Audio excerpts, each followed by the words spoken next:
Africanidades Conectadas tem apresentado nas últimas postagens intelectuais africanos, muitos deles que participaram da luta de independência dos seus países.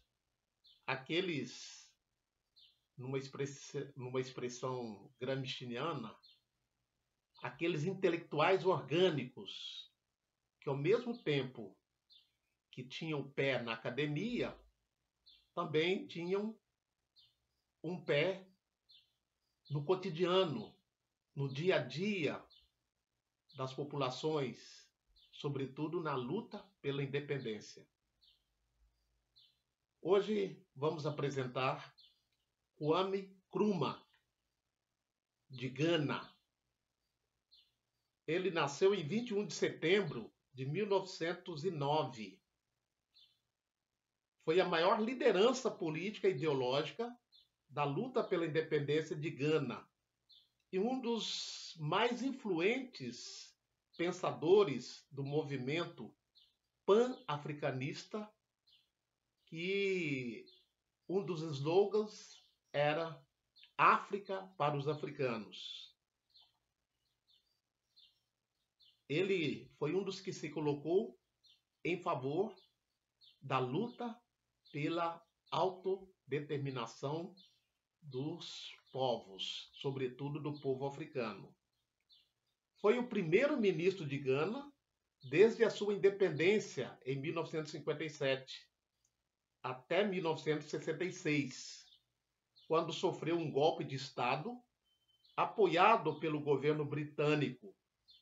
Foi exilado na Guiné e jamais retornou ao seu país de origem, falecendo em 1972.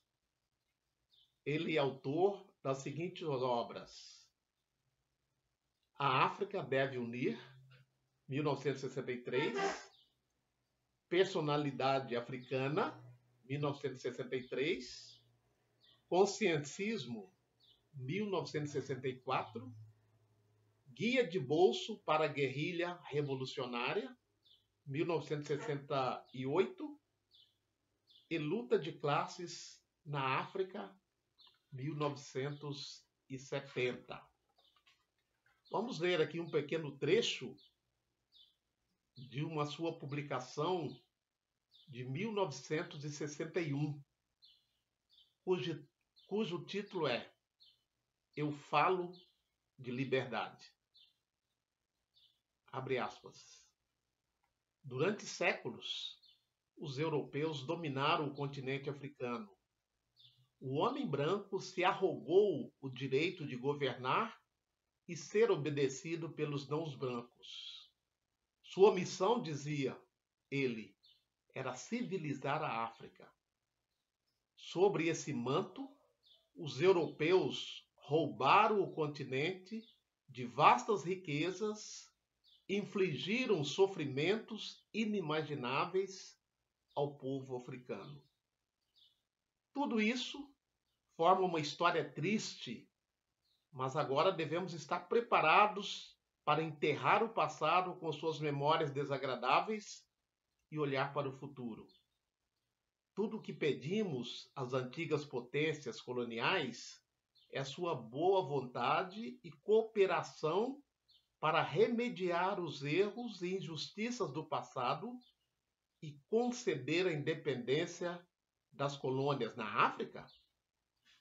É evidente que devemos encontrar uma solução africana para nossos problemas e que isso só pode ser encontrado na unidade africana. Divididos somos fracos. Unidos, a África poderia se tornar uma das maiores forças pelo bem do mundo. Embora a maioria dos africanos seja pobre, nosso continente é potencialmente extremamente rico.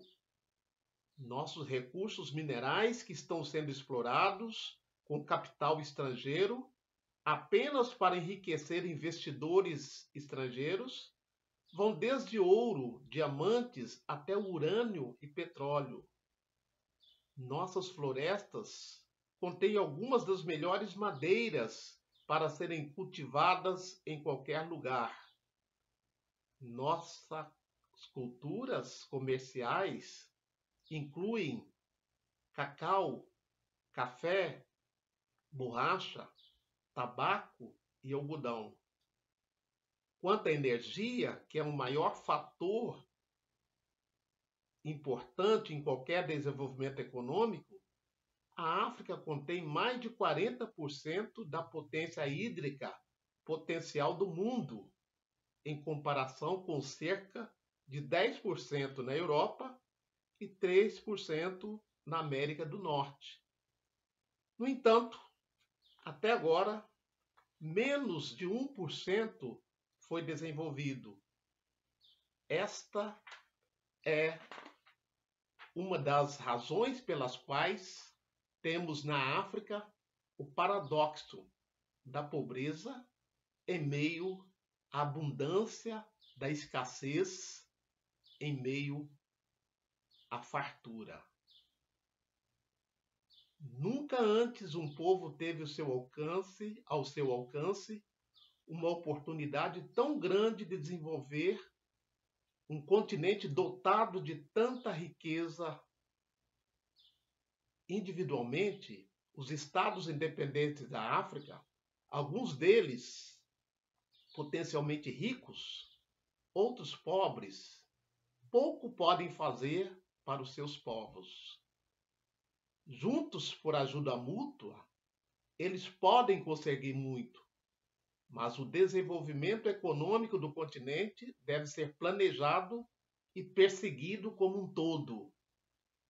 Uma confederação frouxa, projetada apenas para a cooperação econômica, não forneceria a necessária unidade de propósito.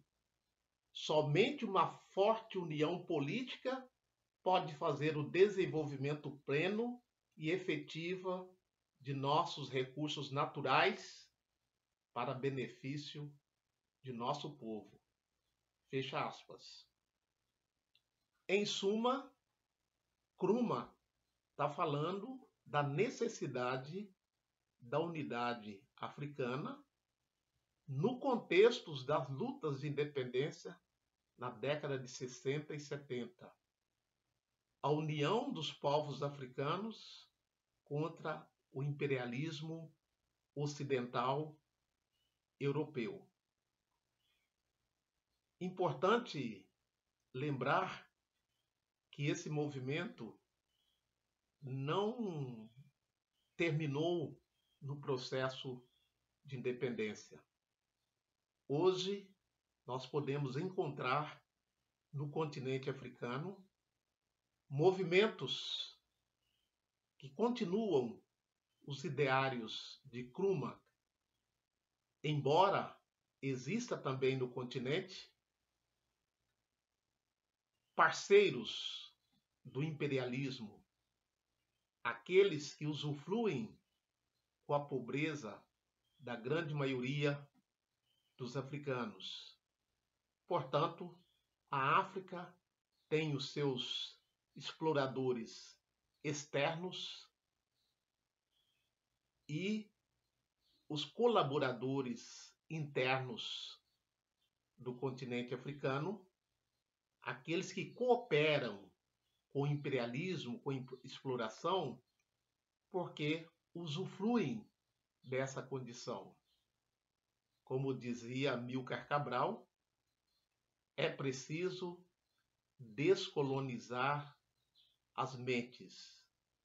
Importante dizer que isso não acontece só no continente africano. Mesmo aqui nas Américas, nós temos